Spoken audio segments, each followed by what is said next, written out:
Most financial gurus tell you that cash sitting in a bank account is lazy money being eaten alive by inflation. They're wrong.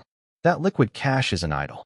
It's actually the highest performing asset in your portfolio because it buys you the audacity to take massive career risks without the fear of falling. Today, I'm going to show you why your emergency fund isn't a hedge against disaster. It's a launch pad. Stick around, because by the end of this, you're going to look at that boring savings account completely differently. Here's the standard advice. Keep 3 to 6 months of expenses in cash, don't touch it, and put everything else into the market where it can really grow. The logic sounds airtight. Cash loses value to inflation. Stocks historically return 7 to 10% a year. So holding extra cash is a drag on your net worth. But that framing only measures one kind of return, a financial one. It completely ignores the biggest lever most of us have for building wealth in the first place, our career decisions. Think about the biggest wealth-building moves people actually make in their 20s, 30s, and 40s. It's rarely, I picked a slightly better index fund. It's things like leaving a stable but dead-end job for a startup with real upside, negotiating hard for a raise because you could walk away if they said no, taking 3 months to build a business idea instead of taking the safe promotion, turning down a bad job offer because you didn't need it desperately. Every single one of those moves required the same hidden ingredient, the ability to survive a gap in income without panic. That's what an emergency fund actually is.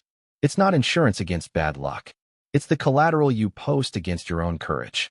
Economists have a name for this. It's called your reservation wage, the minimum you'll accept before you say no to something. And here's the thing. The size of your emergency fund directly sets your reservation wage. The bigger the cushion, the higher your standards can be for pay, for role, for how you're treated at work. Let's actually run the numbers, because this isn't just a vibes-based argument.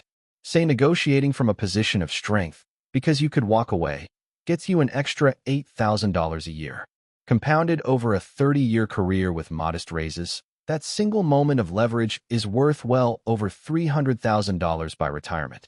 Or say your cash cushion lets you take an 8-week gap to land a job that pays 20% more than the one you'd have panic accepted. That 20% compounds every single year for the rest of your working life. Compare that to the cost of holding, say, $15,000 in cash instead of the market. At a 4% inflation drag versus market returns, you might be looking at a few $100s a year in lost opportunity cost. The math isn't close. The emergency fund isn't underperforming. It's just performing in a currency most spreadsheets don't track, courage. So does this mean hoard cash forever and never invest? No, this isn't an argument against the market. It's an argument for sequencing. Here's the mental model I'd suggest. 1. Build your audacity fund first, enough to cover 3 to 6 months of real expenses, sitting somewhere boring and liquid, like a high-yield savings account. 2. Treat it as a career asset, not a leftover. Don't ask, what's this costing me in returns? Ask, what decision does this let me make that I couldn't make without it? 3. Once it's built, invest aggressively with the rest. The cushion is what gives you the stomach to actually stay invested through downturns too, instead of panic selling when the market drops and your job feels shaky.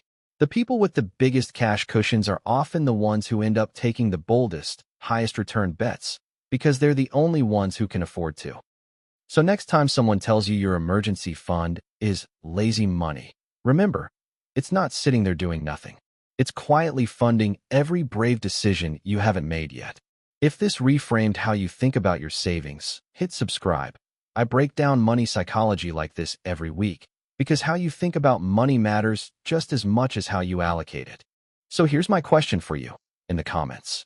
If you had 6 months of expenses sitting in the bank right now, no financial fear at all, what's the one career risk you'd finally take?